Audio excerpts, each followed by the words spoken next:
Ku izina ry'Imana Data na Mwana na Roho Mutagatifu, amen. Bana b'Imana, ni muhumure, Imana iradukunda.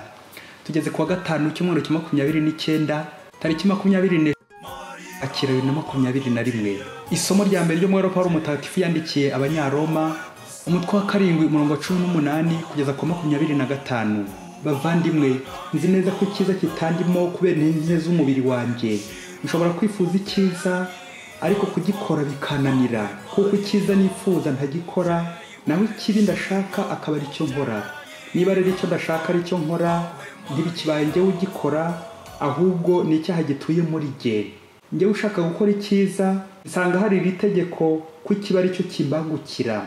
Ndishimira amategeko y'Imana mu mutima wanjye, nyamara nkabona irindi tegeko muri jyewe rirwanya itegeko ry'umutima wanjye, ku buryo ndimbaho itegeko ry'icyaha rindimo. Mbega ngo ndaba umunyabyago. Ninde uzankiza uyu mubiri wagenewe gupfa? Imana ishimwe muri Yezu Kristo umwami wacu. Iryo ni ijambo ry'Imana. Zaburi ni 119. Mana yanjye, unyigisha ugushaka kwawe, unyigisha ibyiza by'ubushishozi n'ubumenyi, kuko niringiye amatangazo yawe. Uri umugwaneza n'umugiraneza, unyigisha ugushaka kwawe. Urukundo rwawe nirwo rumpoza, nk'uko wabisezeranyije umugaragu wawe. Impuhwe zawe nizinshengere maze mbeho, kuko amategeko yawe antera ubwuzu. Sinzigera nibagirwa amabwiriza yawe, kuko ariyo untungishije. Ndi uwawe unyirokorere, kuko ndangamiye amabwiriza yawe. Mana yanjye, unyigisha ugushaka kwawe. Nyagasani Yezu nabane namwe. Amagambo mu Ivanjili ntagatifu Yezu Kristo uko yanditswe na Luka, umutwe wa 12 umurongo wa 54 kugeza ku 59. Muri icyo gihe Yezu abwira rubanda ati: iyo mubonye igicu kiturutse iburengerazuba, muhita muvuga muti imvura iraza kugwa, kandi bikaba. Niyo mubonye umuyaga uhushye uturutse mu majyepfo, muravuga muti haraza kuba ubushyuhe, kandi bikaba. Mwandyarya mwe musobanukirwa n'ibyo munsi n'ibyo mu kirere, niki gituma mudasobanukirwa n'iby'iki gihe? Kuki mutabona ubwanyu icyo mukwiye gukora? Nuko rero nujyana n'umuburanyi wawe agiye kukurega, gerageza wigorore nawe mukiri mu nzira, hatataguteza umucamanza nawe akakugabiza umurinzi w'uburoko ngo gufunge. Ndabikubwiye, ntuzafungurwa utishyuye kugeza ku isenge rya nyuma. Iyo ni Ivanjili ntagatifu. Bakristo bavandimwe, nidukomere kuri Kristo, nibwo tuzakomera koko. Mu kuzirikana kuri aya masomo, dushishoza ku bimenyetso by'ibihe, les signes de temps, turagenda ku ntego iri mu Ivanjili y'uyu munsi, aho Yezu ambaza nawe akakubaza ati: kuki mutabona ubwanyu icyo mukwiye gukora? Kuki ntabona icyo nkwiye gukora? Umuhanga ati: science sans conscience n'est que ruine de l'âme. Ubwenge, ubumenyi, yewe n'ubukire wagwiza, nta bushishozi ufite, niba nta mutima nta murimo, ndakubwiza ukuri, roho yawe iri mu marembera, iri hafi gusenyuka. None se ubwo ubwenge bwawe, ubwo bumenyi bwawe, ubwo bukire bwawe, ubwo butunzi bwawe, ubwo bubasha bwawe, ubwo butegetsi bwawe bukumara iki niba ari ubwo kwica abandi, nawe ukabutiretse? Ariko kandi byaba umutwe uruzuye gusa ubwenge, ariko umutima shwi nta mpuhwe. Umutima nama mu gisobanuro cyawo cyihuse, nijwi ry'imbere ritubwira ati: iki ni cyiza gikore, iki ni kibi kireke. La conscience, la voix de l'intérieur. Ari rero abantu bamwe bakomeza kubungabunga umutima nama wabo ukabayobora heza, bityo umutima nama wabo ukabereka icyo bakwiriye gukora koko. Ariko hari n'umubare mwinshi nawo bagiye bazimya uwo mutima nama, cyangwa bagapfukirana iryo jwi ry'imbere, baricecekesha, barizibya ngo ziba, bo bagakora impusane y'icyo ribwira umutima nama. Niba uri aho ngaho uri mu marembera, ngicyo cya kibi kiza gishamikira ku cyiza. Icyiza cyo cyari gisanzwe gihari, nuko ryajeho kuba ryiza rikaza kuba ribi, cya gikorwaho kuba cyiza kikaza kuba kibi. Mbese nka rwa rumamfu umwanzi avanga n'ingano nziza. Ari nacyo kibazo Pawulo Mutagatifu aduteretse imbere kuri uyu munsi, ati: ndashaka gukora icyiza, ariko ikibi kikantanga imbere. Ntitubyumve nabi, Pawulo ntabwo ari kudutera ingabo mu bitugu mu gukora ikibi, ubwo ikibi kiza kiduhohotera tutabishakaga, ngo yewe ngo nta ruhare twabigizemo, ngo twigaramire, twiturize, duterera agati mu ryinyo. Ahubwo ni ukuba maso no gukaza urugamba, kuko icyaha cyose n'ubushake ndetse n'ubwenge. Bityo n'ugukaza urugamba ikibi ntikikatuganze, kuko hejuru y'ibyo byose erezoma kubw'amahirwe Imana yaduhaye umutimanama udufasha kurwana n'icyo kibi tukabasha guhitamo icyiza. Nuko rero umutimanama uduha gushishoza tukamenya icyo dukwiriye gukora ubwacu, nguko gutirara no gutirata. Na Yezu mu ivanjiri nyuma yo kubona ibyo abantu b'iki gihe benshi bahugiyemo barimo, urimo nanjye ndimo, hari byinshi duhugiyemo wenda bitananezeza Imana. Twiruka ku bwenge bw'isi, ku bukungu bw'isi, ariko tukibagirwa Imana igaba byose, tukibagirwa guhura n'Imana no kwita ku byayo. Rero Yezu aratubaza ati, kuki mutabona ubwanyu icyo mukwiye gukora? Iki kibazo nkigira icyanjye, ese ndacyafite ubushishozi? Yezu arabaye kubona abantu b'iki gihe bakataje mu bumenyi n'ikoranabuhanga ry'isi, ariko badashobora gusobanukirwa n'ibimenyetso by'ijuru, les signes du ciel, iby'Imana itubwira, kuko Imana idukebura. Yezu yagize ati, mwandyarya mwe musobanukirwa n'ibyo munsi n'ibyo mu kirere, nicyo gituma dusobanukirwa n'iby'iki gihe. Ariko buki twirirwa mu bikorwa byinshi, imishinga yacu ikagenda neza, ariko tukaburira Imana n'iminota 5 ku munsi ngo tuyishimire ibyo byose biba yadushoboje.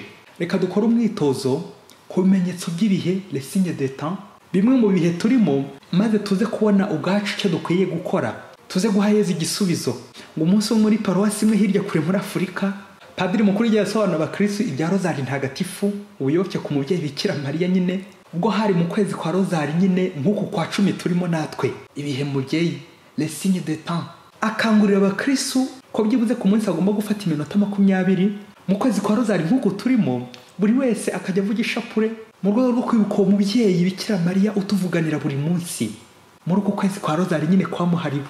Abasore, inkumi, abana, abakuru, abagabo n'abagore, abasaza n'abakecuru, buri wese akambara intwaro, akambaza intwari z'ijuru hamwe n'umubyeyi Bikira Mariya. Nuko inyigisho irangiye, Padiri arababwira ati, waba atarasobanukirwa neza ibyerekeye n'umubyeyi Bikira Mariya muri uko kwezi kwamuhariwe, yazaza ku munsi w'ibibazo ku wa 2 nkarushaho kumusobanurira byimbitse, mbese nka cours du soir, aho muzongera noneho mukanonosora kuri uwo mubyeyi Bikira Mariya. Bityo tuzazirikana cyane cyane by'umwihariko ibitangaza byinshi Bikira Mariya akorera abamwiyambaza. Mbese rendezvous ni ku wa 2 ku munsi w'ibibazo, ubwo abakristo barataha bazongera kugaruka kundi wa 2. Ubwo Padiri mukuru sinakubwira yegura ibitabo n'ibitabo, yari yasomye bihagije ubuhamya bw'abatagatifu ndetse n'abandi bahanga ba Kiliziya bo muri iki gihe, bamwe na bamwe banyuze kuri Bikira Mariya akabafasha. Mbese Padiri mukuru yari afite imirongo migari, les idées générales kuri Bikira Mariya bitewe n'ibyo yakuye kuri abo bahanga. Reka muri abo bahanga tuvugemo 3.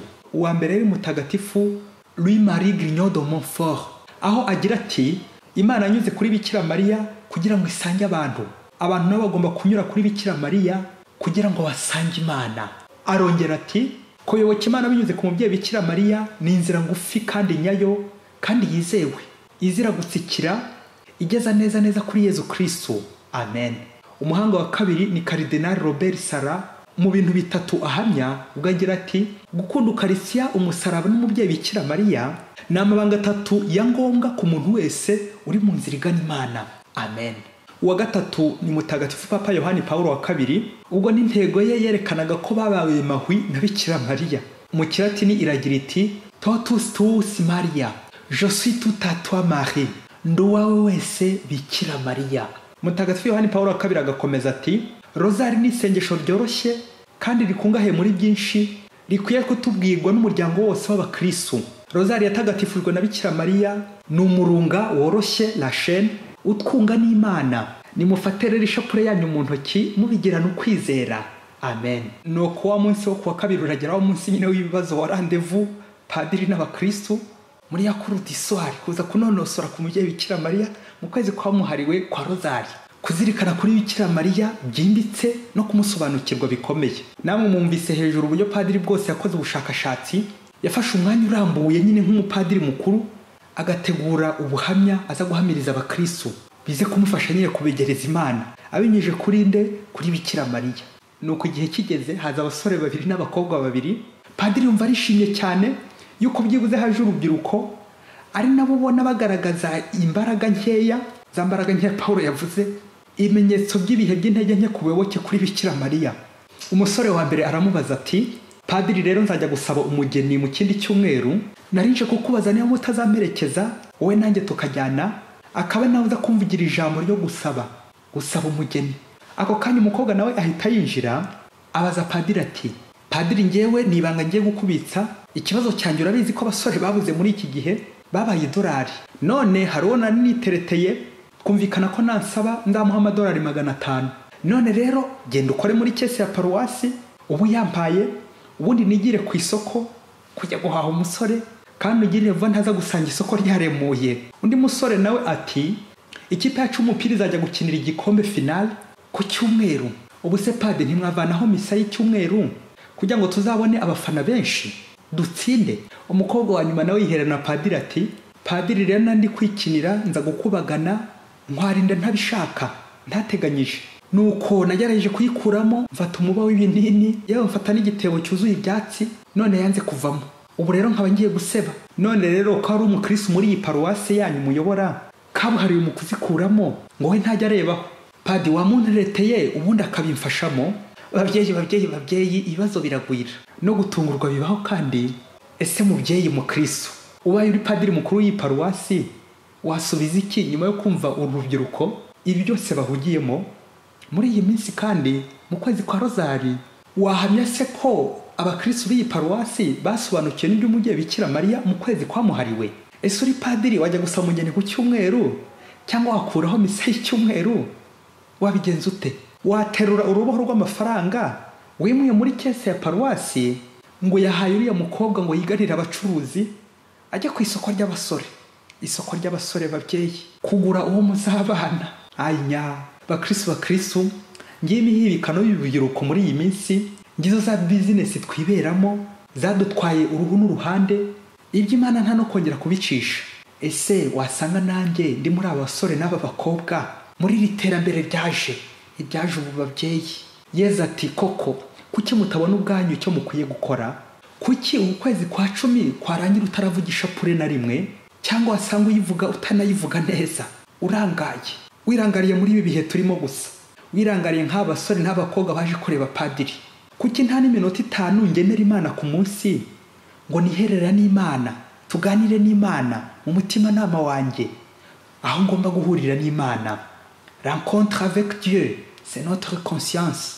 Ese mukristo muvandimwe ujya wibuka ko ibintu bya hano ku isi bidufasha kubaho muri ubuzima buhita, ari nako turi gutegura ubuzima bw'iteka hamwe n'Imana, bwa buzima buzira umuze kandi buzima, tukabaho nyine duharanira ubukungu buva ku Mana, nguko gusenga, kuririmba, tugakora n'ibikorwa by'urukundo, imirimo yacu tukayitangiza kandi tukayiherekesha amasengesho kugira ngo turusheho gufashwa n'Imana. Za ntege nke zacu Paulo yavuze tugafasha abandi kwegera Imana, n'indi myiteguro myiza y'abari ku rugendo bagana hehe mu ijuru. Mu mabonekerwa y'i Fatima ku itariki 13 z'ukwezi kwa 5 1917 Bikira Mariya yabonekeye abana batatu, Lucia, Francisco na Jacinta. Lucia aramubajije ati, nzajya mu ijuru? Bikira Mariya amusubiza ati, yego. Arongera ati, na Jacinta azajyayo? Yego. Na Francisco? Bikira Mariya ati, yego, na Francisco azajya mu ijuru, ariko agomba kuvugisha pure kenshi. Amen. Babyeyi ishapure.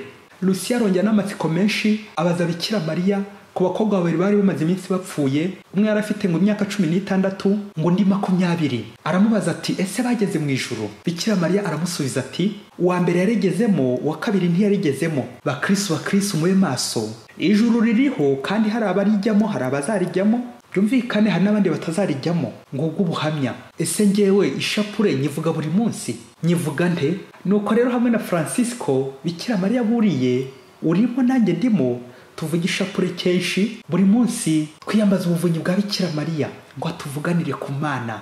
Ese wasanga nanjye nirirwa nkora imirimo myinshi kandi yinjiza, kandi ngashimwa n'abantu, ngakora ibikorwa byinshi by'amajyambere, ariko ntajya nibuka kubaza Bikira Mariya icy'ingenzi, Bikira Mariya nzajya mu ijuru?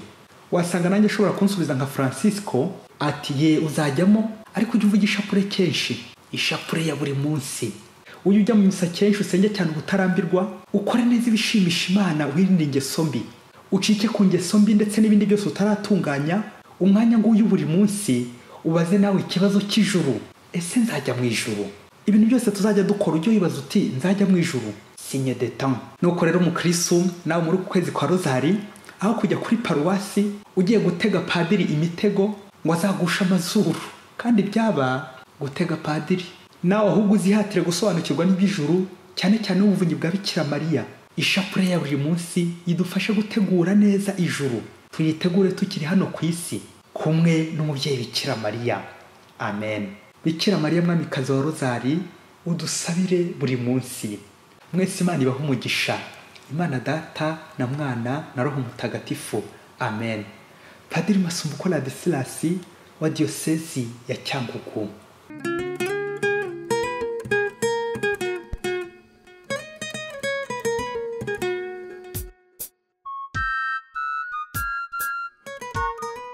Maria wandutiye bose mubyeyi we, ni wowe gusa wabyaye Imana, uhorana n'Imana. Mubyeyi we shimwa, mubyeyi ratwa mawe Maria.